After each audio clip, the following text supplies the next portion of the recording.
काफी बार आपने देखा नहीं होगा ज्योग्राफी को ऐसे, लेकिन आपकी लाइफ में whatever the daily task you use to do you know they are also determined by geography. The mind which will be growing in paper 1, we will be just testing the application of those all concepts in paper 2. Starting of everything is difficult, but I am with you. आपको जो भी level की guidance चाहिए होगी, जिस भी level का support चाहिए होगा, I will always be with you. You doesn't need to refer anything else from this PDF. Overall, yes, there are certain conditions which are very well defined. That transformation we will study, and then UPSC will be asking question out of it. अगर आप PYQs के हिसाब से नहीं पढ़ रहे हो ना, you are just dealing with half of the syllabus. आपके मार्क्स तो वैसे ही खत्म हो गए. You are out of the competition there. Geography की बहुत सारी बुक्स हैं जो अमेजिंग हैं, लेकिन हमें ज्योग्राफर नहीं बनना. हमें अपने एग्जाम की नीड को पूरा करना है. जो लोग ये ज्ञान देते हैं ना आपको paper 2 and paper 1 are totally different, deal with it in different way, don't take example of paper 2 into paper 1. No, ऐसा नहीं करना है. देखो, यूपीएससी एक कोई बना बनाया मॉड्यूल नहीं मांगता. यूपीएससी नहीं मांगता कि आपको सिर्फ सिलेबस कर लो, उसमें बुक्स में जो एग्जांपल्स थे उनको लिख दो और बात खत्म हो गई. नहीं, एनालिटिकल स्किल मांगता. मैपिंग इज समथिंग जो 2 या 3 क्लासेस में डेवलप नहीं होता. मैपिंग इज समथिंग जो डेवलप होता है आपके रेगुलर प्रैक्टिस से. And you guys today doesn't have the knowledge of geography, but मैं आपको गारंटी देता हूं कि आपका बात करने का तरीका बदल जाएगा ज्योग्राफी पढ़ने के बाद. Good morning to all of you. Good morning.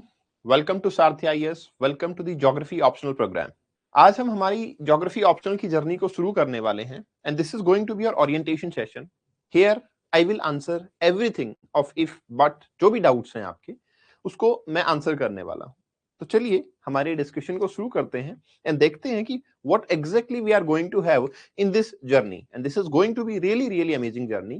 क्योंकि आप सोचो, आपका ऑप्शनल जो पेपर है वो आपको काफी अच्छे मार्क्स कंट्रीब्यूट करने वाला है. तो naturally with Kapil Bhardwaj you will be enjoying it. ठीक है, और हम मैक्सिमम मार्क्स फेच करने के लिए बात करेंगे. आज का जो ओरिएंटेशन सेशन होगा ये आपको ओवरऑल एक ब्रॉड अंडरस्टैंडिंग देगा कि what is required, what are the fault, क्या ऐसी गलतियां हो सकती हैं, आप ऐसी क्या क्या चीजें कर सकते हो जिससे आपको मैक्सिमम मार्क्स आते हैं. I will show you toppers copy. I will show you कि उन्होंने क्या किया था, and those people who are presently into the service, उन्होंने अपने ऑप्शनल में क्या किया था वो मैं आपको दिखाने वाला हूं. आपको क्या रिसोर्सेज रेफर करने हैं वो भी मैं बता दूंगा, and then how we are going to deal with it वो भी मैं बताऊंगा. And then I will also be discussing about कि क्या ऐसी चीजें होती हैं जिससे आपके मार्क्स ज्यादा आ सकते हैं, और कौन सी ऐसी गलतियां एक स्टूडेंट कमिट करता है जिसकी वजह से मार्क्स उसके कम भी हो जाते हैं. So that we are going to discuss, that we are going to talk about. Let us start our discussion. Geography optional, right? Let me tell you something about myself. I'm Kapil Bhardwaj. Will be with you for the whole complete optional. ठीक है? Whether it is the foundation wala part, whether it is answer writing wala part, whether it is quality enrichment, whatever optional I will be dealing with. I'm having 8 years of experience, offline and online both, and produces many rankers, including IAS, IPS, and all. So you can trust on it, and definitely with time you will get to know कि आपको इसके अलावा कुछ भी refer करने की जरूरत नहीं है. I will tell you each and every point जिसके अलावा आपको किसी चीज को कभी भी रेफर करने की जरूरत नहीं है. I will recommend you some books, लेकिन आपको सारी बाय नहीं करनी है.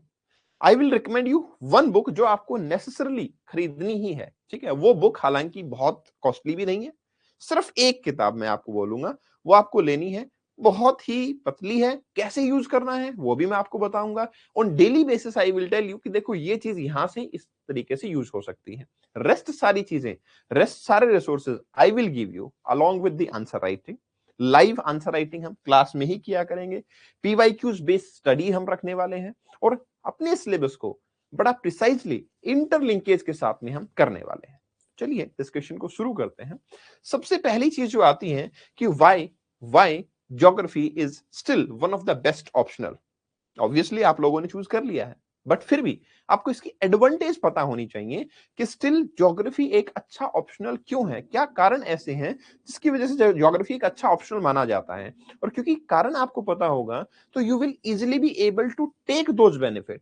अगर हमें वो बेनिफिट पता ही नहीं होंगे तो हम उस डायरेक्शन में कभी सोचेंगे भी नहीं। तो I will not be limiting my self कि ज्योग्राफी ऑप्शनल, मैं आपको उन बेनिफिट्स के बारे में बताऊंगा भी और मैं आपको इशारा भी दूंगा कि देखो इस तरीके से करोगे तो यहाँ पे आपको फायदा मिलेगा।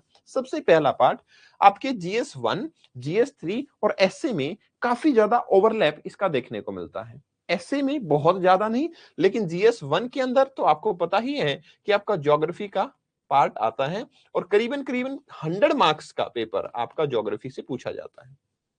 नेचुरली जब आप ऑप्शनल प्रिपेयर करोगे, स्पेसिफिकली जब अपना ऑप्शनल प्रिपेयर करते हो तो आपका मेंस की प्रिपरेशन बहुत अच्छी होती है और उन 100 मार्क्स में से आप काफी अच्छे मार्क्स ला सकते हो। इसलिए एक और चीज ऑब्जर्व करना, जब आप आंसर शीट देखो ना, और दूसरी चीज आप जब टॉपर्स की अपने मार्कशीट देखो तो उसमें आपको पता लगेगा कि जिसका ज्योग्राफी ऑप्शनल है उसको GS1 में भी काफी अच्छे मार्क्स आ रहे हैं, अगर उसने हिस्ट्री में थोड़ा सा अच्छा कर लिया है तो। दूसरी चीज, GS3 की जब हम बात करते हैं तो आप एनवायरमेंट पढ़ते हो, है ना, डिजास्टर मैनेजमेंट की हम बात करते हैं, तो जब ये सब्जेक्ट आपके आते हैं ना, these all will be covered over here. ठीक है। एक अनदर इंपॉर्टेंट थिंग इज आपका साइंटिफिक एंड एनालिटिकल नेचर है। देखो कोई सब्जेक्ट कई बार डिफिकल्ट हमारे लिए कब हो जाता है, जब हम उस सब्जेक्ट को पढ़ तो रहे होते हैं लेकिन उस सब्जेक्ट के अंदर रट्टिफिकेशन बहुत ज्यादा है। मैं उसको पढ़ता हूं, वापस भूल जाता हूं, फिर से पढ़ता हूं, फिर से भूल जाता हूं। लेकिन ज्योग्राफी में ऐसा ऐसा नहीं कह सकते, कोई भी सब्जेक्ट ऐसा नहीं जिसमें याद करना ही ना पड़े, ऐसा तो है ही नहीं। लेकिन ज्योग्राफी में अच्छी चीज ये है कि आपको जो याद करनी पड़ेंगी चीजें वो कम है, जो अंडरस्टैंडिंग की है वो ज्यादा है, इसलिए आपका लॉन्ग लास्टिंग कॉन्सेप्ट्स आपके पास में रहते हैं, आपके माइंड में रहते हैं, तो आपको वो प्रॉब्लम फेस नहीं होती।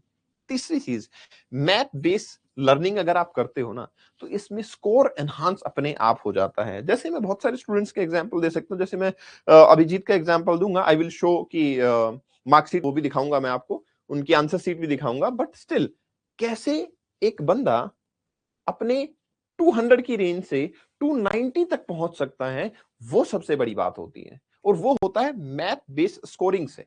कैसे होता है, जैसे अगर आपके पास कोई क्वेश्चन आया, ठीक है, अभी मैं जानता हूं कि आप हेजिटेट करते होगे मैप बनाने में भी, मैप को यूज करने में भी, the way by which you will B analysing the map, ये भी आपका हेजिटेशन होगा। इवन मैपिंग के जो क्वेश्चंस हैं, चाहे वो प्रीलिम्स के लिए ही क्यों ना हो, उसमें भी आपको डिफिकल्टी फेस होती होगी। आपको लगता है कि यार ये वाली चीज बहुत डिफिकल्ट है। अगर आपको ऐसा लगता है तो we are going to make it easy for you, और इजी ही नहीं, आपको ये एक्सटेंसिव यूज करना है अपने आंसर्स के अंदर। ठीक है। And then diagram is also a differentiator.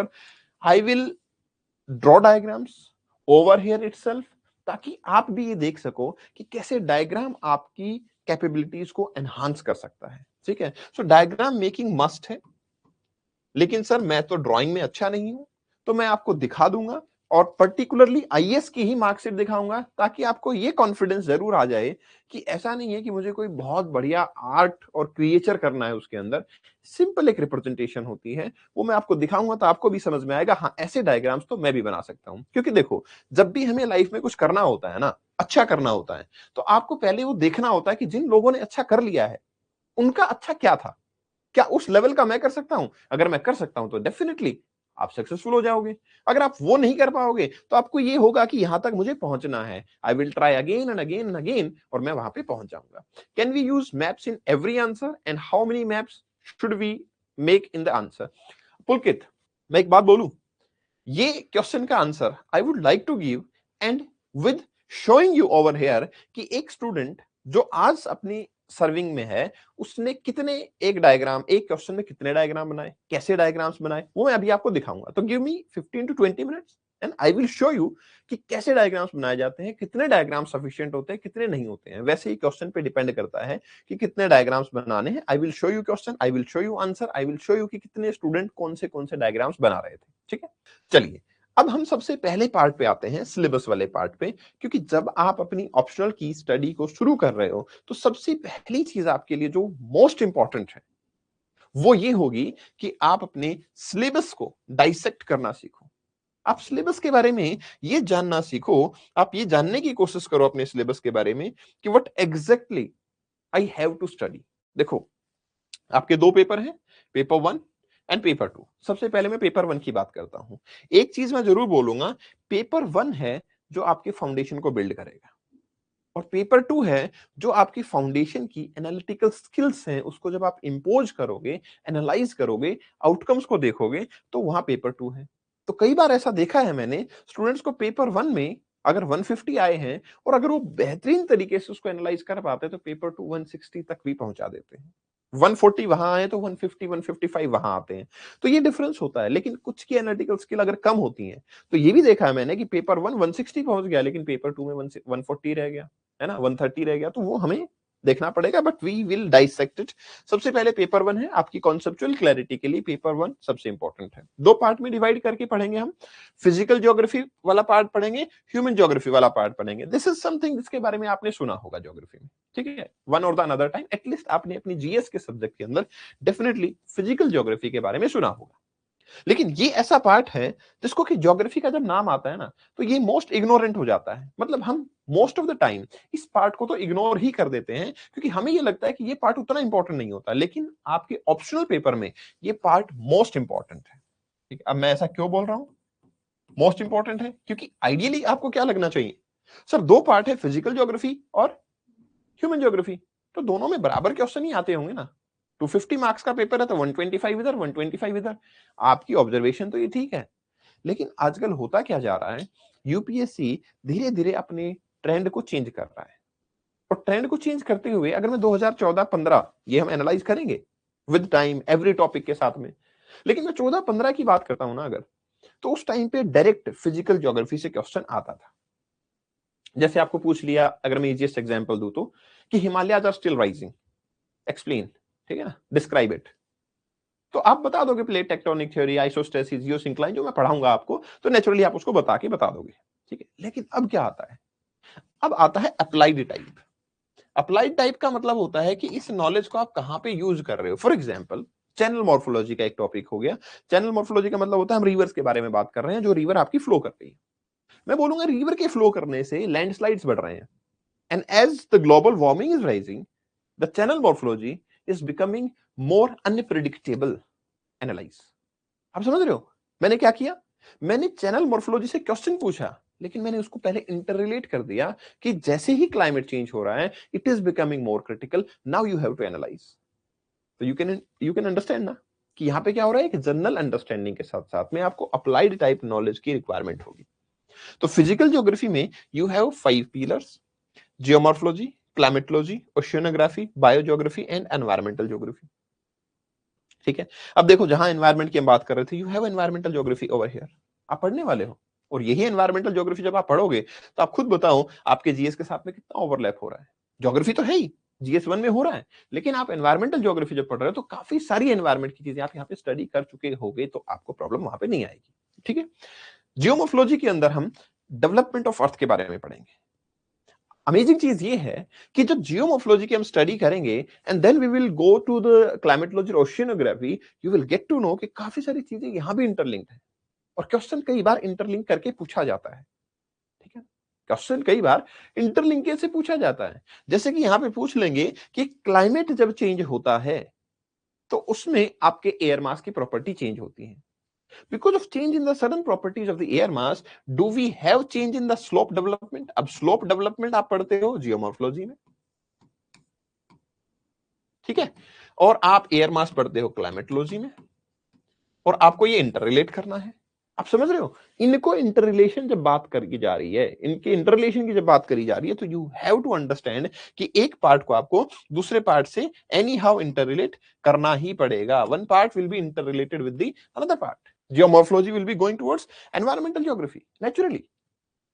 So it is the important thing one should keep in mind while analyzing your syllabus. ठीक है, ऑल्दो आज हम सिलेबस को एनालाइज नहीं करने वाले, उसको मैं बाद में करवाऊंगा, बट आप एक बेसिक अंडरस्टैंडिंग बना पा रहे हो कि इससे आपको क्या होगा, नॉलेज मिलेगी अपने बेसिक फाउंडेशन की। ठीक है, नाउ जब आप ये चीजें पूरी करोगे, ज्योग्राफी में geomorphology, climatology, oceanography, biogeography, environmental geography, सवाल आएगा एक मन में कि सर क्या सोर्स हम इसमें फॉलो करने वाले हैं।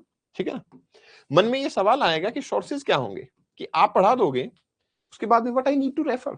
मुझे कहाँ जाना है, मुझे क्या पढ़ना है, ये सबसे बड़ा सवाल होता है। तो देखो लास्ट में मैं आपको बुक्स बताऊंगा जो बहुत सारे लोग रेफर करते हैं। I am not recommending that, but I will tell you कि कौन सी बुक्स को रिकमेंड किया जाता है, ठीक है ना। बट मैं आपको हर टॉपिक के साथ इस टाइप के नोट्स देने वाला हूं।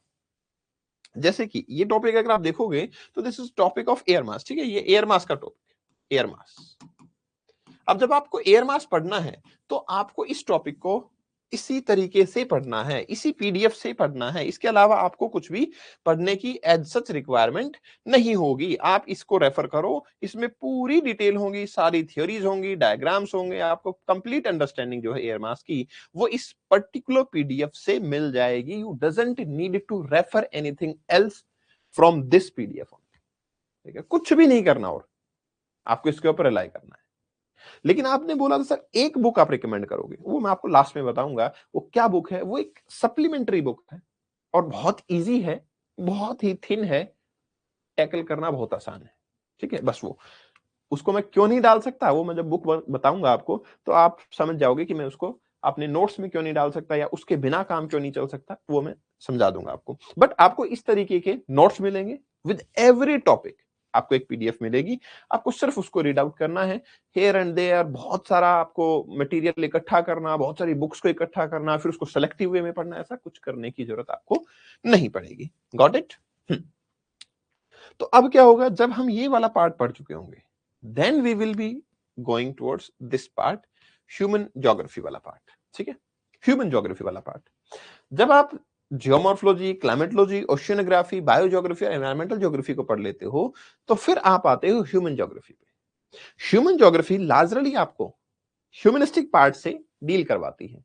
ह्यूमन ज्योग्राफी को पहले ज्योग्राफी का पार्ट नहीं माना जाता था। वो इसलिए भी था क्योंकि फिजिकल ज्योग्राफी से हम रिसर्च कर सकते थे। आप ओशियंस के अंदर जा रहे हो, नए नए ट्रेड रूट्स निकाल रहे हो, आपने ओशियन करंट की डिस्कवरी की, ओशियन करंट आपको पाथ बता देंगे इजीएस्ट क्या होगा।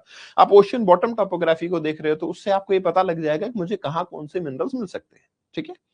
और ऐसा ही mountain ranges, plateau, plain area में भी था कि आपको अगर आयरन चाहिए, आपको गोल्ड चाहिए, आपको डायमंड चाहिए, तो आपको मिनरल्स की स्टडी आपको यहाँ पे करनी पड़ेगी।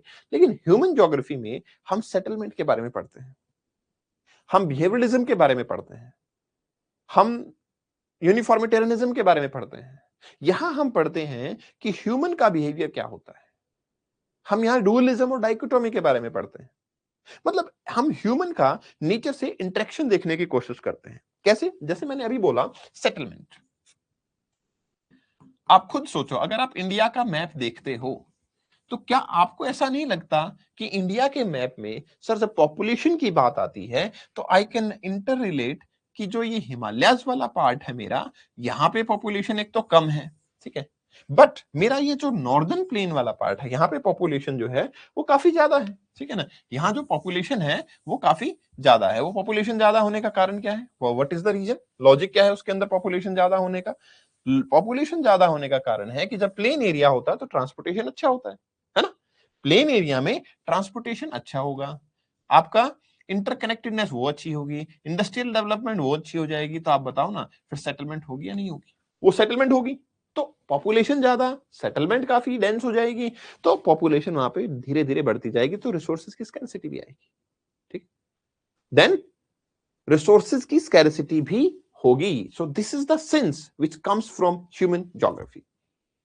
Sir, can you use more English? Some of the us are, yeah, definitely we can definitely. Okay. So what I was saying, in human geography, you need to understand the applied part of this particular part, physical geography. How applied?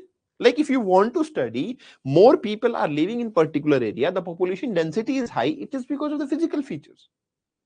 If there is a mountainous area, naturally transportation is a problem, landslide is a problem, resources is a problem. So people will not be in love with that particular area. Like in case of living, population density will not be very high, and that's why taking example of Arunachal Pradesh, be it Uttarakhand, be it Himachal, whatever, the Himalayan region, they have less population density, but just below Himalayas, like you will take example of UP, Uttar Pradesh, population density is very high. Bihar, population density is very high. Even in southern India, if you will take example of the coastal areas, population density is very high over the area. If you will take example of Tamil Nadu, we have Chennai. Population density is again high, but still The difference is there. So ये humanistic aspect you are going to study. Initially, when geography was in the era of, I will say, 1800, the geography was only this part. Nobody was funding the human geographical research. Nobody was supporting human geographers. Even there are very less number of people who are supporting research in geography. Everyone was running behind science. Like nowadays, आप सुनते हो ना कि everyone is running behind AI.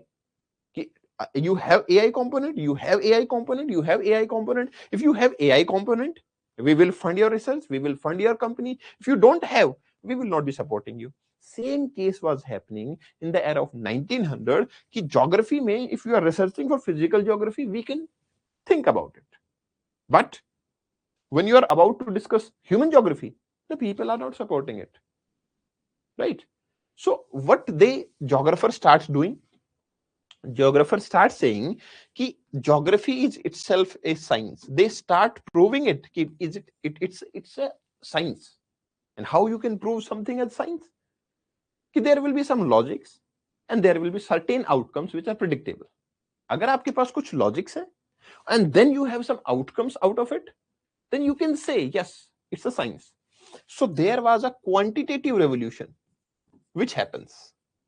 Quantitative revolution, data-based studies, and the theories of population development starts coming on the basis of quantitative revolution, and people start considering yes, geography is naturally a science, and actually it is a science because there are certain output which are very well defined, and science says कि we can predict the output, so they are predicting it. You can easily predict now कि when the cyclone is about to come, at what temperature. Now you are aware, na? There will be certain temperature condition, there will be certain humidity conditions, there will be certain dew point, and then rainfall will be happening, cyclone will be coming, and so on.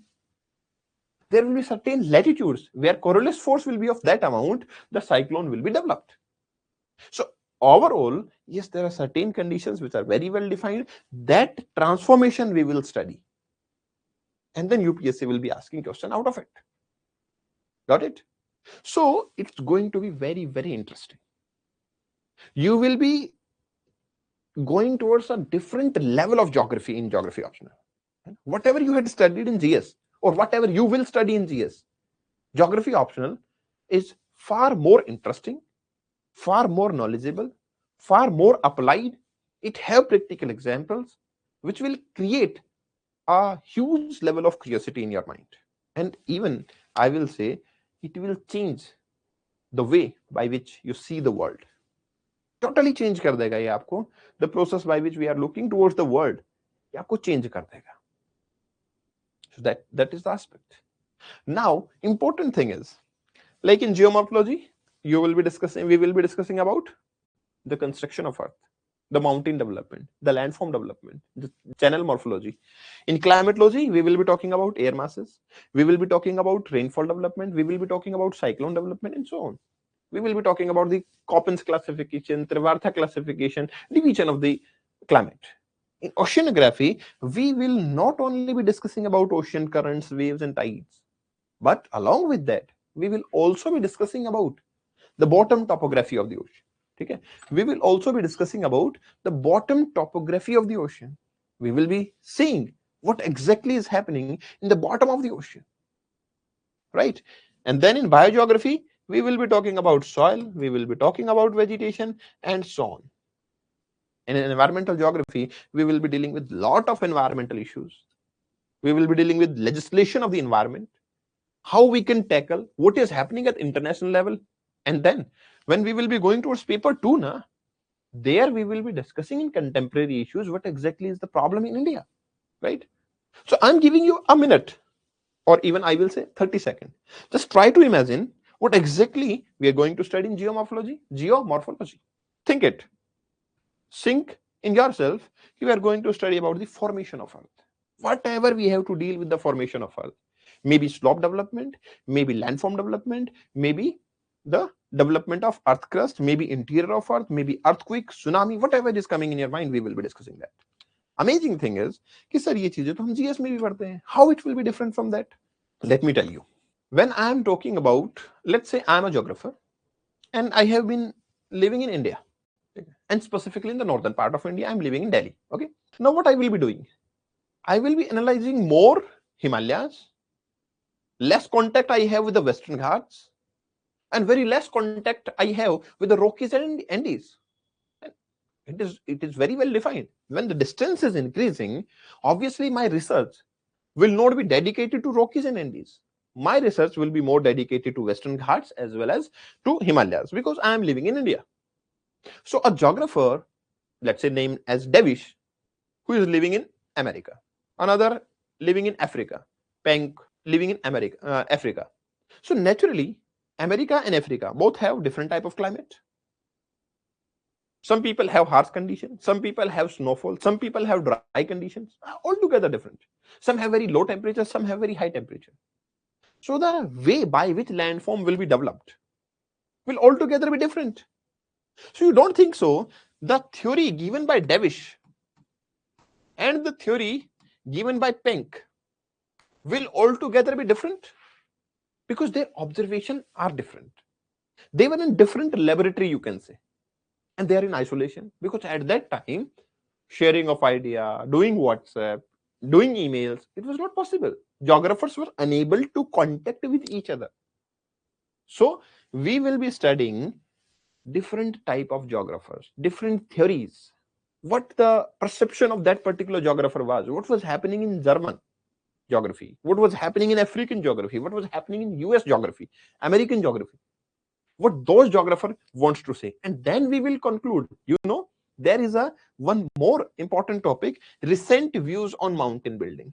Recent views on mountain building. I just look at it and I found this is just an evolution of geography.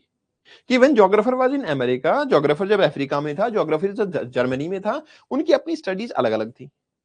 Then evolution of technology happens. हमने idea share करना शुरू किया. And when we start sharing the ideas, we get to know that there are recent views of mountain building. And that we are going to study here. Same level of with climatology, oceanography, because oceans are 2/3 part of the Earth's surface.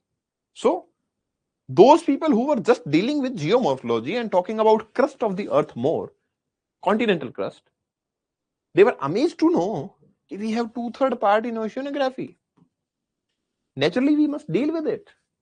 And we have a huge biodiversity in the oceans, which is far, far, far more higher than what is present on the continental part. After dealing with all these things, we will be dealing with biogeography and environmental geography. This is basically evolution of geography. और जब हम इन सबको पढ़ लेंगे, फिर हम इसके ऊपर आएंगे. This particular part will give you a different level of understanding, like perspective in human geography. Perspective matters. Perspective matters. What do you think about population development?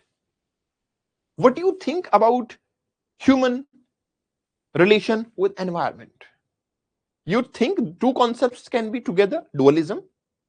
जैसे कि मैं एक एग्जांपल देता हूं, ह्यूमन की थॉट दो तरीके की हो सकती है.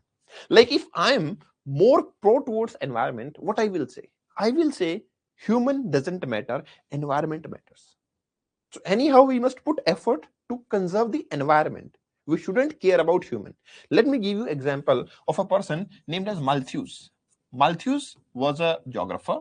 He gave a theory for the population development, but the crux of the theory was he wants to say that nature is important. Man is about to die if we will not be controlling ourselves. That's why whatever the tsunami is coming, earthquake is coming, let the people die. उनका कहना था लोगों को मरने दो, कुछ भी आता है गवर्नमेंट shouldn't interfere, क्योंकि अल्टीमेटली हम पॉपुलेशन कांस्टेंट रह सकते हैं, नेचर अपने आप को बैलेंस करेगी. तो मतलब for them nature was superior, let the people die. But Malthus की थ्योरी सोशलाइजेशन के अगेंस्ट हो गई ना. Then other geographers will come, they will say it's not of the kind. We should make a sustainable development. We should make a balance between the environment and the human population.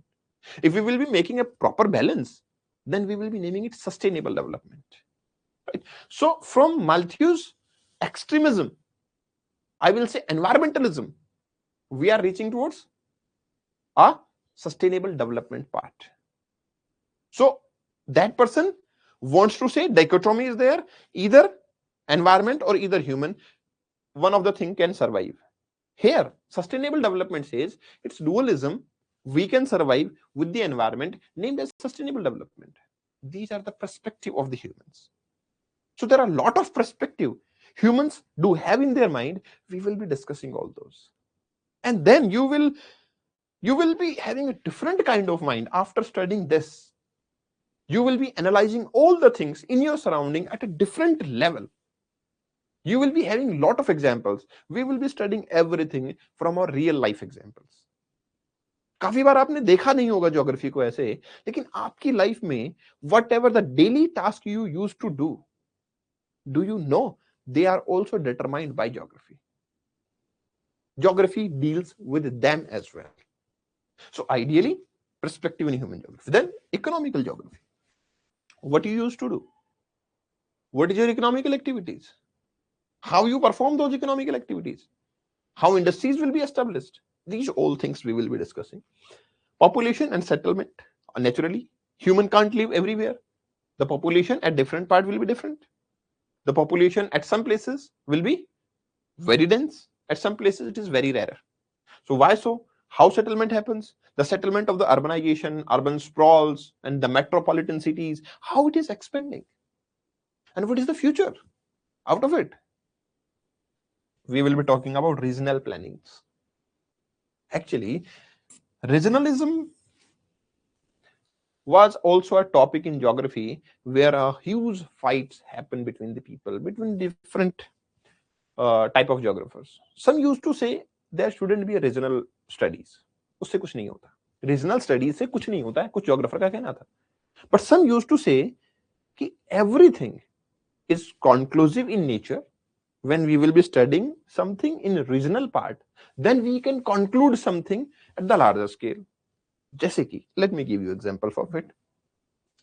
If every day I am going on highway, a particular one highway, National Highway 48, let's say Delhi to Jaipur, ठीक है? I'm observing that there is a traffic on this highway. Okay. Always I stuck into the traffic. Then what I can conclude? By this regional study, I can conclude all highways have traffic problem.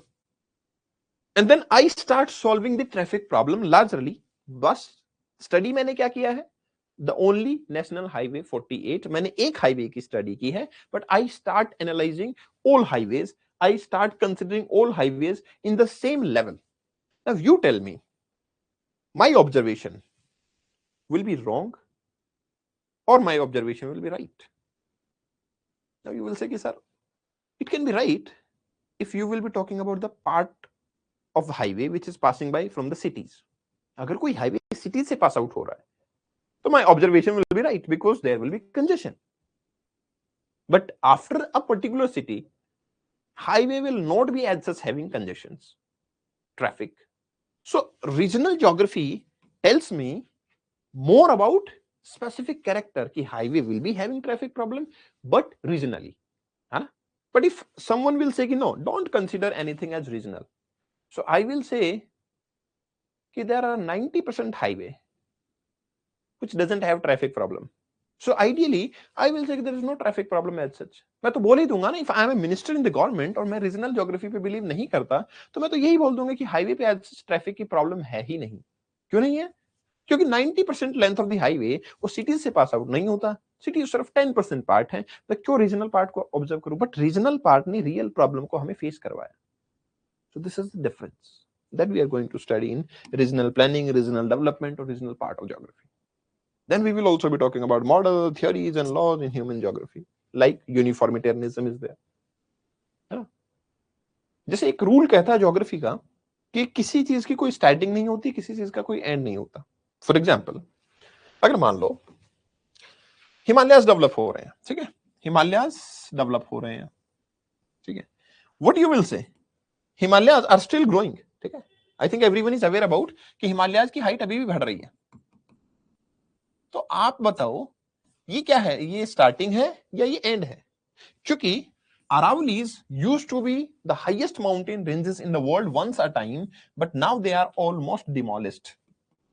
ये and है या ये and है? ये starting है या वो starting है? क्योंकि हो सकता है अब ये डिमोलिश हुई, अब फोर्सेस फिर से एक्ट करना शुरू करे और अरावली फिर से राइज होना स्टार्ट हो जाए। तो maybe leaning down of Aravali can be the starting point for the development of next level of mountain ranges, और maybe reaching at its peak can be the end. After that, maybe Himalaya starts degrading, and there will be no more Mount Everest, and there will be no more increase in the height of the Mount Everest. It is possible. So ideally, what is happening? We are not aware what is starting, what is the end. Or largely, I can say there is no starting, there is no end. कोई starting नहीं होती है, कोई and भी नहीं होता है. तो ज्योग्राफी के अलग अलग पर्सपेक्टिव आते हैं, अलग अलग थ्योरीज आती हैं, अलग अलग आइडियाज आते हैं. That we will be discussing model theories and laws. After discussing paper 1 and अपने ब्रेन को एक अच्छा खासा बेस देने के बाद we will be reaching towards paper 2. ठीक है ना? In paper 2 you will be feeling amazed, you will be feeling like we are revising paper 1. I will teach you paper 2 in such a way that you will be realizing, you will be feeling we are just revising paper 1. I will tell you the previous day you have to read this topic from paper 1 so that we can read the topic of this particular part in paper 2. Let me show you. Let's say if in physical setting, right, I'm going to teach you Himalayas tomorrow. Okay? So I will tell you on the previous day, in geomorphology, you have the theory of isostasy, plate tectonics, and geosynclines. Please revise it once. Then we will be applying those theories in the formation of Himalayas. So, आप बताओ, ये तो syllabus फिर concise हो गया ना. बहुत सारे लोग बोलते हैं कि geography have huge syllabus, vast syllabus. But आप बताओ ना, ये तो एक सिलेबस का रिवीजन हुआ. एक तरीके से मैं कह सकता हूं कि ये आपके उन थ्योरीज की केस स्टडीज हुई है, जिससे आपको उन थ्योरीज के बारे में और ज्यादा पता लगेगा. आप प्रैक्टिकली उसको देख भी पाओगे, और in one shot I will say कि आप रिवाइज कर रहे हो पेपर 1 को. सिमिलरली अगर हम यहां पे डील कर रहे हैं, यहां पे बायोज्योग्राफी से डील कर रहे हैं. On this part, if we are dealing with economical geography, naturally we will be dealing with the economical part, resources and all. What we are going to deal over here? क्या India के resources economical part में नहीं आते? क्या India के resources वो चीजें follow नहीं करेंगे जो इकोनॉमिकल पार्ट पेपर 1 में फॉलो कर रहा था? Obviously they will do. Biogeography में whatever the knowledge you will be having about vegetation, about soil, characteristics, fertility, you don't think so that knowledge will be applicable in agriculture part of paper 2? The economical theories, maybe industrial development, Weber's model, von Thunen model, these all we will be studying. You don't think so those models will be applicable in India in the industrial development? If we will be talking about regional planning over here, if we will be talking about population, settlement, regionalism, you don't think so those plannings naturally will be over here in settlement of India, over here in transport, communication and trade of India? क्यों भाई, India के अंदर जो लोग अपनी development कर रहे हैं, ट्रांसपोर्ट कर रहे हैं, ट्रेड कर रहे हैं या सेटलमेंट कर रहे हैं, रीजनल डेवलपमेंट एंड प्लानिंग कर रहे हैं, वो उन थ्योरीज को इंपोज नहीं करेंगे? क्या हम ब्लाइंडली अपने देश को डेवलप करेंगे? Are we not going to study and analyze what is the need and what is exactly required? What theories says, what observation tells us? Obviously हम उन्हीं चीजों को यहाँ इंपोज करने वाले हैं. Yes, some of the topics are there, like political aspect, contemporary issues. Naturally, in India we have some different kind of issues. At world level we have some different kind of issues. So we can't say कि it is just a replication, but we can definitely say कि the knowledge which we will be having in paper 1, the mind which will be growing in paper 1, we will be just testing the application of those all concepts in paper 2. और हर topic के साथ में pedagogy ये रहने वाली है कि हम PYQs के बिना आगे नहीं बढ़ेंगे. We will not be moving forward without discussing PYQs because they are the lamp, guiding lamp for us. अगर आपने PYQs नहीं किए ना, if someone is teaching you and they are not telling you about PYQs, I will say you are just dealing with the half of the syllabus. अगर आप PYQs के हिसाब से नहीं पढ़ रहे हो ना, you are just dealing with half of this syllabus, आपके मार्क्स तो वैसे ही खत्म हो गए, you are out of the competition then. And there are lot many people जो क्या देखते हैं कि कुछ पीडीएफ कुछ बुक्स लाए, पढ़ ली, खत्म हो गया, असेंस खत्म। आप एक चीज देखो, मैंने अभी रिपीट किया था, 2015 से 25 तक आते आते यूपीएससी के क्वेश्चन पूछने का तरीका बदल गया है।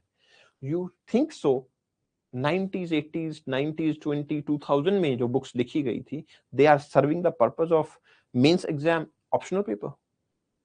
Naturally will they be capable enough कि वो आपके पर्पस को सर्व कर पाए? Evolution is happening day by day in your exam, and I will show you clear differences कि what was happening in 2015 and what is happening in 2025. There's a huge difference, there's a huge gap, there's a huge change in the pattern. So naturally those books, मैं ये नहीं कह रही वो books बेकार है, I am saying कि हमारा पर्पस सर्व कर रही है, बुक्स बहुत अच्छी हैं, वेल रिसर्च हैं, ज्योग्राफी की नॉलेज को एनहांस करने के लिए नेचुरली वो अच्छी हैं, लेकिन क्या हमारे यूपीएससी एग्जाम में मेंस ज्योग्राफी ऑप्शनल का पर्पस पूरा कर रही है या नहीं? अच्छा तो पता नहीं, बहुत कुछ है, ज्योग्राफी की बहुत सारी बुक्स हैं जो अमेजिंग है, लेकिन हमें ज्योग्राफर नहीं बनना, हमें अपने एग्जाम की नीड को पूरा करना है। And that we will be doing with analysing the syllabus and PYQs. With every topic we will be discussing PYQs. With every topic we will analyzing first कि देखो ऐसे PYQs थे, अब हम टॉपिक पढ़ेंगे, देखते हैं हमारे टॉपिक्स में क्या क्या नीड पूरी होती है, and that is the best way to study. Otherwise आपको पता ही नहीं होगा what standard you have to study. And then सबसे बड़ा ब्लंडर और भी होता है, मैं आपको बताऊंगा, लेकिन मैं ये पूछूंगा कि सर अगर हर कोई बंदा मेरे नोट्स पढ़ ले, है ना, आपके मन में आएगा कि if I will give notes to everyone and they will be studying it, तो फिर तो सारे लोग सक्सेसफुल हो जाएंगे? नहीं, नहीं होने वाले। तो क्या होता है ऐसा जिसकी वजह से फेल हो जाता है बंदा? तीन इंपॉर्टेंट चीजें हैं, और जो मैं एग्जाम्पल के साथ दिखा रहा हूं, ये कोई एग्जाम्पल जो मैंने दिए हैं ये मेरे बनाए हुए नहीं है, they are PYQs itself, previous year में पूछे गए, ठीक है, उन्हीं के थ्रू मैं बता रहा हूं आपको। देखिए मैं अपने आप से कुछ बना नहीं सकता, या तो मैं बुक्स पढ़ रहा हूँ, फिर मैं पीवाईक्यूज देख रहा हूँ, फिर मैं एनालाइज करके बता रहा हूँ आपको। यही तरीका होता है जिसके थ्रू एक अच्छा टीचर पढ़ाएगा आपको। और not to tell but to show is the best way to deal with the syllabus. Just बताना नहीं होता, जस्ट टू शो इट। देखो तीन चीजें आपको करनी है। One, conceptual clarity must be there. Second, interlinking ability must be there. I will show you कि इंटरलिंकेज बोल देते हैं, होता क्या है दिखाऊंगा। And then contemporary integration must be there. ये तीन चीजें आपकी होनी ही चाहिए। अब क्या होता है ये वो देखो। कॉन्सेप्चुअल क्लैरिटी पे बात करते हैं। एक क्वेश्चन देखो, ठीक है। अब आप सोच रहे होगे सर अभी तो हम इतने मैच्योर हैं ही नहीं कि क्वेश्चन देखें। मैं आपको अपने आपके पीवाईक्यूज इतनी बार दिखा दूंगा, इतनी बार हम यहाँ पे बार बार एग्जाम्पल के तौर पे यूज करेंगे कि आज आप मैच्योर नहीं हो, but when you will be mature enough, आपको टिप्स पे याद होंगे आपके पीवाईक्यूज। लिखना लिखना भूल जाओ कि मैं लिख दूंगा, मैं लिख सकता हूं, ये बातें तो आर्ग्यूमेंट ही नहीं है, वो तो करना ही है, बाइंडिंग है, there is no option into it. आपको याद होंगे वो पीवाईक्यूज, आपको पता होगा कि I am dealing with this topic, it will serve my that purpose. क्योंकि विदाउट पर्पस किसी चीज को पढ़ने का कोई एसेंस ही नहीं होता है, कोई मतलब ही नहीं है आप पढ़ रहे हो। What is the purpose, what is conceptual clarity, why it is needed? ठीक है, क्वेश्चन पढ़ो। हिमालयाज इज स्टिल राइजिंग, ठीक है। Expand this statement and describe the process involved in it with suitable sketches and examples. 2025 के paper 1 में question पूछा, ठीक है। अब पहला तो शौक आपको यही लगेगा कि ये क्वेश्चन पेपर 1 में पूछा, इसलिए जो लोग ये ज्ञान देते हैं ना आपको paper 2 and paper 1 are totally different, deal with it in different way, don't take example of paper 2 into paper 1, no, ऐसा नहीं करना है। India is the part of the world, India do have the physical geography, so why you won't be avoiding, you won't be not taking example of India? You should take example of India in paper 1, no issues at all.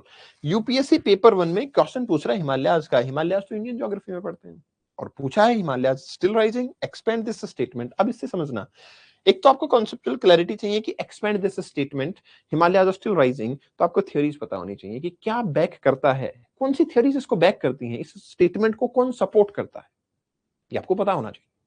लेकिन अब इस question से सिर्फ इतना नहीं सीखना है, एक और इंपॉर्टेंट चीज सीखनी है। इसको पढ़ोगे ना आप, तो देखो यहां पे क्लियरली बोला सुटेबल स्केचेस एंड एग्जांपल्स। मतलब आपको डायग्राम बनाने हैं। और यूपीएससी हर चीज में, हर क्वेश्चन में ऐसा बोलता नहीं है स्केचेस बनाइए।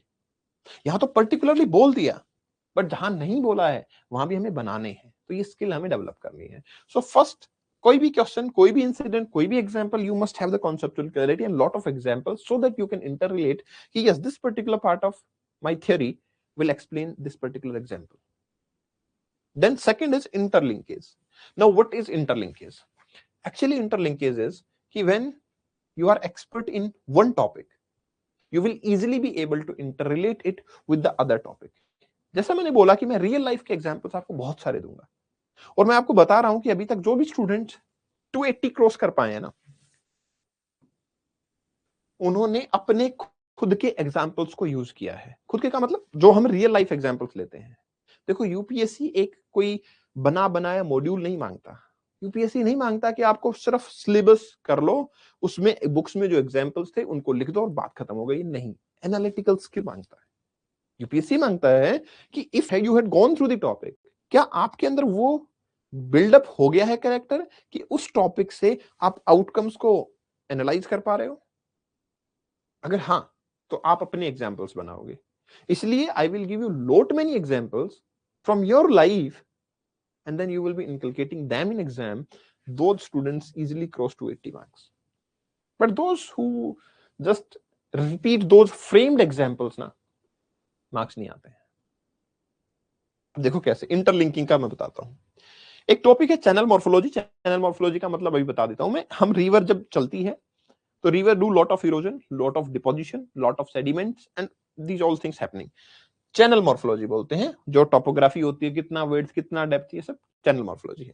Are used in explain how various channel morphology aspect are used in। कैसे चैनल मॉर्फोलॉजी का use we will be doing in transportation, we will be doing in settlement, we will be doing in land use planning. Let me take you to the first slide. Channel morphology कहां पढ़ोगे? Here, ठीक है। You will be going through channel morphology, yes, you will be going through channel morphology over here.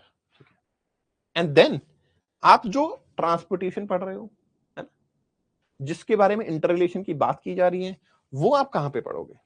Naturally आप उसको कहां पे पढ़ने वाले? या तो इकोनॉमिकल एस्पेक्ट में पढ़ोगे, इंडस्ट्रियल डेवलपमेंट एंड ऑल, या आप अपने सेटलमेंट पार्ट के अंदर पढ़ोगे, आप रीजनल प्लानिंग पार्ट के अंदर पढ़ोगे। आप देख रहे हो कैसे इंटररिलेशन हो रहा है। So that interlinkage is actually needed. अब अगेन इसको देखो, क्या पूछा है? चैनल मॉर्फोलॉजी, जो कि जियोमॉर्फोलॉजी का पार्ट था, पेपर 1 का ही part, but transportation, settlement, planning, flood control, flood management, what is it? It's interlinkage. So never think like कि मैंने जो फिजिकल ज्योग्राफी पढ़ लिया है और मेरा फिजिकल ज्योग्राफी स्ट्रॉन्ग है, अब ह्यूमन ज्योग्राफी चाहे मेरा वीक है, स्ट्रॉन्ग है, मैं उसमें मार्क्स ले आऊंगा, उसमें नहीं लाऊंगा। ऐसा नहीं होता है। आपको अपनी कैपेबिलिटीज को एनहांस करना पड़ेगा, और डोंट वरी, ये हो जाएंगी। कैसे होंगी? क्योंकि क्लास में जब हम एग्जाम्पल्स के थ्रू पढ़ेंगे ना, इसलिए मैं कह रहा हूं पीवाईक्यू से स्टडी करना बहुत जरूरी है। अब आप खुद बताओ, जब हम चैनल मॉर्फोलॉजी का टॉपिक पढ़ रहे होंगे, यस और नो, रिप्लाई मी, यस और नो, रिप्लाई मी। जब हम चैनल मॉर्फोलॉजी का topic when we will be studying, आप उसको इस एस्पेक्ट से एनालाइज करोगे या नहीं करोगे? फ्लड कंट्रोल से, प्लानिंग से, सेटलमेंट से, ट्रांसपोर्टेशन से, you will be having your mind open towards it. This topic is not limited to channel morphology. It will be having a scope towards settlement. It will be having scope towards transportation. Naturally, yes. लेकिन अगर आप ये analyse नहीं करते तो आप channel morphology को सिर्फ चैनल मॉर्फोलॉजी तक पढ़ते, और जब एग्जाम में ये सामने आता, it becomes blunder. And that's why people just fed up with 200 marks, 210 marks, 230 marks. How they get 280 marks, 290 marks, 300 marks? How? This is the way. You have to interrelate. And then third pillar, first one conceptual clarity, सारे concept clear होने चाहिए। Doubt है पूछो। I will be holding your hand till your selection, ठीक है ना? क्योंकि आपके ऑप्शनल के थ्रू फिर आपका इंटरव्यू भी डिटरमाइन होता है। And you guys today doesn't have the knowledge of geography, but मैं आपको गारंटी देता हूं कि आपका बात करने का तरीका बदल जाएगा ज्योग्राफी पढ़ने के बाद। I can assure you, I can guarantee you. कैसे होगा? क्योंकि कुछ नहीं है, बार बार जब चीजों को हम करते हैं, इट बिकम्स इजी। शुरुआत ही डिफिकल्ट होती है, ठीक है? जब आप किसी प्लेन को टेक ऑफ करते हो ना, 25% फ्यूल अपनी जर्नी का खा चुका होता है वो टेक ऑफ करने में। और जब वो एस्टेब्लिश हो गया है पूरी जर्नी कवर कर देता है। आप समझो, starting of everything is difficult, but I am with you. आपको जो भी लेवल की गाइडेंस चाहिए होगी, जिस भी लेवल का सपोर्ट चाहिए होगा, I will always be with you. Do let me know, we will do lot of practices, we will do answer writing, we will analyze PYQs, then we will be going towards topic। जो कि सारे काम ये थे ना, ये लोग करते ही नहीं है और इसीलिए मार खाते हैं। अब तीसरा स्किल है कंटेम्परेरी इंटीग्रेशन। पेपर प्रेडिक्ट करना है। देखिए यूपीएससी में ऑप्शनल पेपर्स प्रेडिक्टेबल होते हैं, प्रेडिक्टेबल होते हैं। थीम्स रिपीट होती रहती हैं, वही थीम्स उठ उठ के बार बार आ रही होती हैं। तो यहां पे एक क्वेश्चन पूछा है, मैं आपको बताता हूं कि क्यों पूछा गया ये। Give account of marine resources and their economical significance, how has marine pollution affected such resources।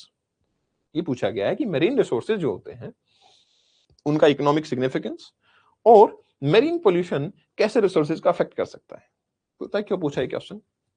US India की जब ट्रेड डील के बीच में डिफरेंसेस क्रिएट हो रहे थे, तो सबसे पहले मेरीन प्रोडक्ट उनके ऊपर बैन कर दिया गया था, क्योंकि हमारे मेरीन प्रोडक्ट हमारे कोस्ट से सीधे यूएस पहुंचते थे, वहां की मार्केट में बिकते थे, वो बिकने बंद हो गए, क्वालिटी बेस पे रिजेक्ट होना शुरू हो गया।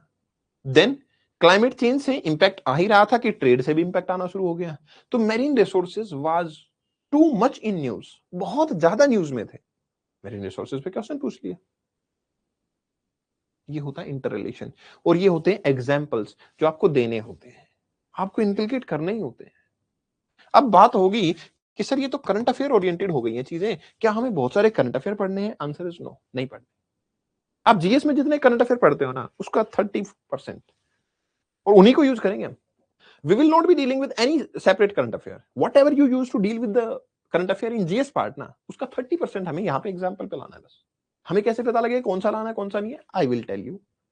ज्योग्राफी में आई विल टेल यू कि भैया ये करंट अफेयर थे, इतने इस मंथ में ये थे, इस मंथ में। I will produce a magazine, ठीक है, मंथली, जिसमें आपको करंट अफेयर के एग्जाम्पल्स हम रखेंगे, टॉपिक वाइज इंटरलेट करके उसको डिस्कस कर देंगे, खत्म हो गया। This is the simplest way. These 3 pillars you have to do. अगर आप ये कर सकते हो, I can assure you 280 to 90 plus marks. ठीक है, रेस्ट आपके ऊपर डिपेंड करेगा और मैं आपको बता दूंगा एग्जैक्टली, मैं आपको ये गारंटी देता हूं, when I will check your answer ना, आई विल टेल यू कि अभी ये स्टैंडर्ड है, अगर यहां तक पहुंचना है तो इंक्रीज दिस स्टैंडर्ड, नहीं तो इतने मार्क्स आएंगे। It is easily predictable. ये कोई बहुत बड़ा काम नहीं है, मैं ये नहीं कह रहा कि it is a wow type of work. ये दिखता है क्योंकि आप 1000 सीट्स जब देख चुके होते हैं तो आपको पता होता है कि ये स्टैंडर्ड है और यहां तक पहुंचना है। Increase it. Mistakes you must avoid. Over reading sources, कि एक ही टॉपिक है, मैंने बोला इसको पढ़ लेना and that's all. You will be bringing Savendra Singh, you will be bringing X, you will Y Z, बहुत सारे सोर्सेज आपने इकट्ठे कर लिए। ओवर रीडिंग करते जा रहे हो। आपको लगता है कि रीडिंग करने से ही सिर्फ बढ़ जाएगा, तो ऐसा नहीं है। सबसे बड़ी मिस्टेक हम कमिट करते हैं कि व्हेन पीवाईक्यू नहीं आता ना, हमें लगता है टॉपिक को दोबारा पढ़ लो, क्योंकि थ्योरी पढ़ने में हमें कंफर्टेबल लगता है, वो हमें चैलेंज नहीं करती। जब भी कोई हमें चैलेंज करता है वो हमें अनकंफर्टेबल लगता है। तो questions, PYQs, writing, it challenge you and then you start feeling uncomfortable. Be uncomfortable for some time to become comfortable for the whole life, and that's the way. No answer writing till late. Prelims दे दिया है, mains आने वाला है, मैं कर दूंगा sir, मुझे नॉलेज बहुत है, बहुत सारे नोट्स बनाए हैं मैंने, मैं कर दूंगा। ये बहुत बड़ा भ्रम है, नहीं कर पाओगे। No diagram practices, I will give you certain 60 diagrams, ठीक है, रिपीट करने हैं उनको। 60 डायग्राम्स है, रिपीट करते रहना, रिपीट करते रहना, रिपीट करते। आई विल टेल यू कहां रिपीट करना है, कैसे रिपीट करना है। इग्नोरिंग थिंकर्स, जस्ट एक फ्लैट जीएस जैसा आंसर रखोगे, क्वेश्चन में आंसर में मार्क्स नहीं आएंगे। अगर आप जीएस के जैसा आंसर रखोगे तो मार्क्स नहीं आएंगे। आपको थिंकर्स को कोट करना ही करना है, इसलिए थिंकर्स के ऊपर हम बहुत सारा एक्सटेंसिव प्रैक्टिस करेंगे। और कोई आपकी रिवीजन साइकिल अगर नहीं है तो ब्लंडर है, क्योंकि रिवीजन जब तक नहीं होगा, जब तक हम उन चीजों को रिपीट नहीं कर पाएंगे। जब सामने मेरे ब्लैंक पेपर रखा होगा और एक क्वेश्चन ही लिखा है और एक डेफिनेट स्पेस है, मेरे सामने कुछ आएगा ही नहीं, मेरा माइंड ब्लैंक हो जाएगा। इसलिए नेसेसरी है कि आप क्या करो, रिवीजन करो, ठीक है। ये 5 चीजें ध्यान रखोगे और 3 स्किल्स को डेवलप करोगे जो मैंने पहले दिखाई है। कोर्स का स्ट्रक्चर क्या रहेगा? अब सवाल ये है कि थोड़ा सा मैं ये भी बता दूं। Approximately 5 months plus 15 days just for the shake, कुछ ऐसा हो जाए, किसी कारण मुझे छुट्टी लेनी पड़ रही है, किसी कारण कुछ हो गया है, आपके डाउट्स एक्स्ट्रा हो गए हैं, कुछ ऐसा, तो हो सकता है 1 या 2 वीक हम क्लास एक्सटेंड करें। इसमें हम अपने सिलेबस को करेंगे। एवरी डे क्लास आपकी 2.5 घंटे रहने वाली है, ठीक है। इसमें हम PYQs बेस स्टडी रखेंगे ही रखेंगे, there is no compromising to it, क्योंकि बिना PYQs के कैसे स्टडी होती है मैं तो फेवर ही नहीं करता। So that you need to do and that we will be doing. So you doesn't need to take any pain into it. आपको क्लास के साथ स्टिक रहना है। आपको क्या करना है, लाइव क्लास अटेंड करो। अगर आप लाइव नहीं कर पा रहे हो किसी भी कारण से, रिकॉर्ड सेशन जो है वो रिकॉर्डेड सेशन जो है आप सेम डे पे देखो, अपनी पेंडिंग मत रखो इसको। जब मैं रिकॉर्डिंग देख रहा हूंगा तो मैं डाउट नहीं पूछ पाऊंगा। For that purpose we will be keeping a doubt session on Saturday. Specifically, this is doubt session purely, where we will be dealing with doubts. Then we will be doing live answer writing here itself into the class. So you have to write the answer along with me. I will give you a question. I will give you some time, 2-3 minute सोचो इसके ऊपर, ठीक है। जब आप सोच लोगे, अपने पॉइंट्स लिख दोगे, then we will be writing answer over here. It's not going to be a model answer, वो तो मैं दे ही दूंगा, उसमें प्रॉब्लम नहीं है। We will be writing it here, क्योंकि model answer is something different, right answer is something different, उसमें भी difference, that we will be doing here, live answer writing. And then it comes to mapping part. We will be taking lot of examples. I will be giving you some homework. We will be dealing with mapping in altogether different way. It's a daily basis task. Mapping is something जो 2 या 3 classes में develop नहीं होता। Mapping is something जो develop होता है आपके regular practice से, and that we are going to do over here. And this is the way by which we will be dealing. For every topic you will be having separate PDF. आपको कहीं scroll करने की, कहीं जाने की, किसी book को select करने की, ये वो कोई नीड नहीं रहेगी। आपको ये तरीका करना है। डायग्राम्स एंड मैपिंग स्ट्रेटेजी पे बात करूं तो डायग्राम्स अब मैं दिखाता हूं आपको कि कैसे डायग्राम्स बनाए जाते हैं, ठीक है ना, किस टाइप के डायग्राम्स बनाए जाते हैं। एक्चुअली डायग्राम्स और आंसर राइटिंग के बारे में मैं कुछ आपको बता देता हूं। Let me show you here. एक स्टूडेंट की सीट दिखाता हूं आपको, ठीक है। लुक एट दिस, ठीक है। यहां एक क्वेश्चन है, look at India's soil degradation trend, ठीक है ना, indicate how India's basically historic contemporary soil management may be able to offer some of the potential solutions, ठीक है। मैं ये चाहता हूं कि आप इसको थोड़ा सा ऑब्जर्व करो, ठीक है। आई होप ये बहुत ज्यादा, मतलब मैं सोच रहा हूं कि विजिबल तो नहीं होगा बहुत ज्यादा तो, बट स्टिल आई विश कि आप इसको थोड़ा ऑब्जर्व करो कि ये बंदा क्या कह रहा है, ठीक है। क्वेश्चन क्या था आपका, क्वेश्चन ये था, लुक एट, ठीक है, इंडियाज सॉइल डिग्रेडेशन ट्रेंड, ठीक है, और फिर आपको इंडिकेट करना है हाउ इंडियाज जो आपका कंटेम्परेरी इश्यूज है सॉइल मैनेजमेंट का, वो एक अच्छा पोटेंशियल सॉल्यूशन ऑफर कर सकता है। तो इंट्रोडक्शन में कहां से शुरुआत हुई है, नीति आयोग से, ठीक है। इंट्रोडक्शन में नीति आयोग से शुरुआत हुई, क्योंकि नीति आयोग ने एक इनिशिएटिव लिया था कि सॉइल डिग्रेडेशन के लिए हमें मैनेजमेंट करना है। That's a good thing. अब मैं आपको पहले डायग्राम वाला पार्ट दिखाता हूं कि कितने डायग्राम बनने चाहिए। पहले ट्रेंड ऑफ सॉइल डिग्रेडेशन बताया, नेचुरल वेजिटेशन के डिग्रेडेशन से, आपका ट्रांसपोर्टेशन से, आपका ओवर एक्सप्लॉयटेशन से, टूरिज्म से, इन सब से हो रहा है। लेकिन यहां देखो, एक इंडिया का मैप बनाया, ठीक है। मेरे ख्याल से जो आपके मन में हेजिटेशन था कि सर मैं इंडिया का मैप बना पाऊंगा नहीं बना पाऊंगा, यहां से आपको एक आइडिया लग जाएगा कि ऐसा नहीं है कि कोई प्रिसाइज है, कार्टोग्राफी है कि आपको वही मैप बनाना है, बिल्कुल सेम टू सेम डिटो बनाना, no, not at all. Just make a diagram, ठीक है, एंड शो इट रीजनली कि यहाँ कितना लैंडस्लाइड होता है, वहां कितना लैंडस्लाइड होता है, यहाँ ज्यादा हो रहा है, यहाँ ज्यादा हो रहा है, इस वाले पार्ट के अंदर हो रहा है, इधर नहीं हो रहा है। एंड इवन कंटेम्परेरीली आप यहाँ पे आप लिख सकते हो कि जैसे इसका इंप्रूवमेंट अगर मैं बोलता तो मैं लिखता कि Himalayas have more landslide then western Ghats, ठीक है ना। और इस पार्ट को मैं डिस्कस भी करता, क्योंकि डिस्कस करना बहुत जरूरी है। वेस्टर्न घाट ऑल्दो ज्यादा रेनफॉल आता है बट स्टिल उनके पास में लैंडस्लाइड कम है। हिमालय रेनफॉल कम है बट स्टिल लैंडस्लाइड ज्यादा है, तो कुछ डिफरेंसेस बताओगे ना आप इसके, ठीक है। अब एक डायग्राम हुआ यहाँ पे, ठीक है। अब आगे चलो, नेक्स्ट पेज पे चलते हैं, ठीक है। ये देखो, दूसरा डायग्राम जहां पे एंथ्रोपोजेनिक रीजन से समझाया गया है, यहां पे बात की गई एंथ्रोपोजेनिक रीजन की वजह से लैंडस्लाइड कहां कहां पे ज्यादा होता है, ठीक है। फिर आप आगे चलोगे तो यहां पे बताया गया है कि आपका जो डिग्रेडेशन होता है उसको आप 3 पार्ट में क्लासिफाई कर सकते हो, ठीक है। एरिड रीजन के अंदर कैसा हो रहा है, जहां पे आपका सॉइल जो है वो बहुत फर्टाइल है, वहां पे कैसा हो रहा है, हिमालयन रीजन के अंदर या आपके माउंटेनियस रीजन के अंदर कैसा हो रहा है। आपने एक चार्ट बना दिया, ठीक है। देन अगेन आपने बोला कि कुछ मेथड है जिसके थ्रू हम ठीक कर सकते हैं। ट्रेडिशनल मेथड्स की बात की गई है कि ट्रेडिशनल मेथड में हम एग्रो फॉरेस्ट्री कर सकते थे, ठीक है ना, हम फॉरेस्ट को कंजर्वेशन कर सकते थे, वाटरशेड डेवलपमेंट या वाटरशेड मैनेजमेंट कर सकते थे, ये सब चीजें हम करते थे, ठीक है ना। तो आप ये देखो कि यहाँ पे सिर्फ सवाल ये नहीं है कि मैप ही बनाना है, आपको बड़े ब्यूटीफुल तरीके से, दिस पर्सन इज आईएएस, मतलब मैं आपको बता देता हूं, this student is selected, it's in under training, ठीक है, आईएएस। तो अब आप ये देखो कि ये बंदा और this paper, this seat is just written before 15 days of his mains exam. अपने मेंस एग्जाम से 15 दिन पहले ही लिखा हुआ आंसर है ये, 15 दिन या 10 दिन पहले ही, ठीक है ना। तो आप समझ सकते हो कि ये टेस्ट पेपर वो है जो लगभग वो अपने उसमें भी लिख के आया है final exam. Are you getting it? So this is the way by which you will be dealing with things. अब यहां देखो, इन्होंने बताया अलग अलग मेथड, एग्रो इकोनॉमिक मेथड में बताया, छोटा सा डायग्राम बनाया, नाबार्ड का एग्जांपल दिया, अलग से दिया। वाटरशेड मैनेजमेंट की बात की तो इंडिया का छोटा सा फिर से मैप बना दिया और फिर से ये बताया कि कहां कहां पे वाटरशेड मैनेजमेंट अच्छा होता है। अब आपका जो आंसर क्वेश्चन था कि क्या सर एक क्वेश्चन में कितने डायग्राम्स बनाने हैं, क्या वो आंसर हो पाया? ये डिपेंड करता है आपके पॉइंट्स पे। जितना ज्यादा ब्यूटीफुल होगा, आप ये सोच रहे हो कि डायग्राम्स, पहला तरीका, पहली चीज आप ये सोच रहे हो कि डायग्राम्स को ऐसे एक शीट के ऊपर ऐसे बनाया जाता है, रॉन्ग वे।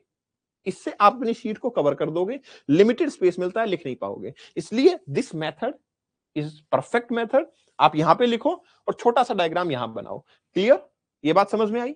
उसके बाद में it's not limited to number की मैं 2 डायग्राम बनाऊं या 4 बनाऊं, it depends on your points. और अगर पॉइंट में डायग्राम नहीं है तो फ्लो चार्ट बनाओ, पाई चार्ट बनाओ। वो डिफरेंट वेज कैसे होंगे वो मैं आपको बता दूंगा। आई विल टीच यू कि ये कैसे होता है, ठीक है ना। But everywhere if you will look at the seat, कि कहीं भी देखोगे आप तो ऐसा नहीं है कि बिल्कुल पैराग्राफ की फॉर्म में लिख दिया है। आपका वो भी पॉइंट एड्रेस होता है कि सर पैराग्राफ में लिखना, ये देखो सॉल्यूशन दिए हैं तो इस तरीके से सॉल्यूशन दे दिए। Getting it? So this is the वे जिससे आपको डील करना है, ठीक है। ये तरीका होता है जिससे आपको डील करना है। तो I hope you are getting it. अब आपके कुछ डाउट्स होंगे, उससे पहले मैं आपको एक और चीज दिखा देता हूं कि लोग सर क्या स्टैंडर्ड रिसोर्सेज फॉलो करते हैं, लोग क्या फॉलो करते हैं और फिर हमें क्या करना है। तो हमें क्या करना है वो तो मैं आपको बता ही चुका हूं कि with every topic I will be giving you a PDF, कि ये पीडीएफ है, ये इस टॉपिक के लिए है, दैट्स ऑल। इसके अलावा कुछ नहीं करना। क्लास लो लाइव, डाउट पूछो आपने, आंसर राइटिंग करो, पीवाईक्यू जिस तरीके से एनालाइज करने बताए जा रहे हैं आप एनालाइज करो एंड देन उसको लिखो। लेकिन लोग क्या फॉलो करते हैं रिसोर्सेज के तौर पे? Then you can see geomorphology by Savinder Singh, it's a good source no doubt. Climatology by Savinder Singh, oceanography by Savinder Singh, पहले 3 पिलर पेपर 1 के उनके लिए बुक है। देन बायोज्योग्राफी, और बायोज्योग्राफी एनवायरमेंटल ज्योग्राफी, आप इनमें से कोई एक बुक कोई भी अगर पढ़ना चाहता है, ठीक है, आपको रिकमेंडेशन नहीं है, यूजुअली लोग फॉलो करते हैं, ठीक है। ह्यूमन ज्योग्राफी के लिए मस्जिद हुसैन, और इसके साथ साथ में ज्योग्राफिकल थॉट्स के लिए आपका आरडी दीक्षित। अब सवाल है कि पेपर 2 के लिए क्या होगा? पेपर 2 के लिए है इंडिया का कॉम्प्रिहेंसिव डीआर खुल्लर, ठीक है। क्या आपको लेनी है? नो, मैं रिकमेंड नहीं करता, ठीक है। लेकिन आपको क्या लेना है? ये बुक है जो आपको लेनी है। You have to purchase this book, buy this book, geography through maps by K Siddharth sir, ठीक है। ये बुक है जो आपको लेनी है, सिर्फ एक बुक, ठीक है। और ये क्या बुक है? ये कोई ऐसी बुक नहीं है जिसको आपको टॉपिक वाइज पढ़ना ही है कि ये वाला टॉपिक वहां से कवर होगा। No, it's just a map based book. इसमें बहुत सारे मैप्स बने हुए हैं। जब मैं आपको रेफरेंस दूंगा आप उनको बार बार बार बार देख पाओगे। Although we will draw those maps here, लेकिन स्टिल फिर भी मैं बोलूंगा कि आप ये बुक ले लो। इट्स नॉट कॉस्टली, कोई 200-300 रुपए की ही बुक है और एक ही बुक लेनी है आपको, और इसको आप बार बार बार बार रेफर करते रहो। It will be A Bible for you. आपकी जो ये मैप वाली स्किल है ना वो यहां से डेवलप होगी, ठीक है। क्योंकि अभी आपके मन में आ रहा होगा कि यार वो बंदे ने इतने सारे मैप्स बना दिए, नक्शे बना दिए, ऐसा कैसे किया? यहां से डेवलप होगा, ठीक है। And this is the way by which we will be dealing with the optional, ठीक है। यही तरीका होगा जिससे हम अपनी क्लास को कंडक्ट करने वाले हैं, क्लास को फॉलो करने वाले हैं। And that is all for today. I hope it was helpful for you. If you have any doubt, any query in your mind, definitely you may ask. Anything you want to talk about? But मैं आपको assure करता हूं, इससे best geography optional आपको कहीं भी कोई prepare नहीं करवाएगा, ये मैं आपको अश्योर करता हूं, ठीक है ना। और आपकी जो एनालिटिकल स्किल्स यहां डेवलप होने वाली है, there will be no comparison of that. मैं आपको ये अश्योरेंस दे सकता हूं कि आप आराम से ये कॉन्फिडेंट हो जाओगे कि आपको ज्योग्राफी ऑप्शनल में कोई भी दिक्कत नहीं आने वाली है। इवन ज्योग्राफी ऑप्शनल की वजह से you will be able to solve your GS part as well very comprehensively, और आपको मार्क्स एनहांसमेंट ही मिलेगा वहां पे, दैट आई कैन अश्योर। ठीक है, it will be kind of hand holding. जो भी प्रॉब्लम आए, कभी भी कुछ प्रॉब्लम आती है, मुझसे बात करो, I will solve it. Okay, then thank you very much and best wishes. Take care. See you in the next class. Be ready. तब तक के लिए ये बुक जो बोला मैंने वो ऑर्डर कर लो, ज्योग्राफी थ्रू मैप्स बाय के Siddhartha. That is the only book जो 200-300 रुपए की जितने की भी होगी, पर वो ही चाहिए बस, इसके अलावा कुछ नहीं चाहिए। Sir can I download? Yes yes yes, you can download, you can take it in e form, but मैं एडवाइज करता हूं कि फिजिकल फॉर्म में हो तो बहुत अच्छा होगा। मैं आपको एक चीज बता देता हूं, मतलब फिजिकल फॉर्म में बुक हो तो अच्छा होता है, उसका मैं एक एग्जांपल दे देता हूं आपको, ठीक है ना। If I have it, you should have it. Please understand this, this is just a feeling, है ना। If I have it, I think you should have it. मतलब मैं डाउनलोड कर सकता हूं, ऑल्दो मैंने बहुत बार पढ़ ली है, बट स्टिल जब भी आपका एडिशन भी नया आता है, आई feel it is must to buy, है ना। प्लीज डू दैट, एक ही बुक है, it's better to buy. Thank you very much, take care, bye bye.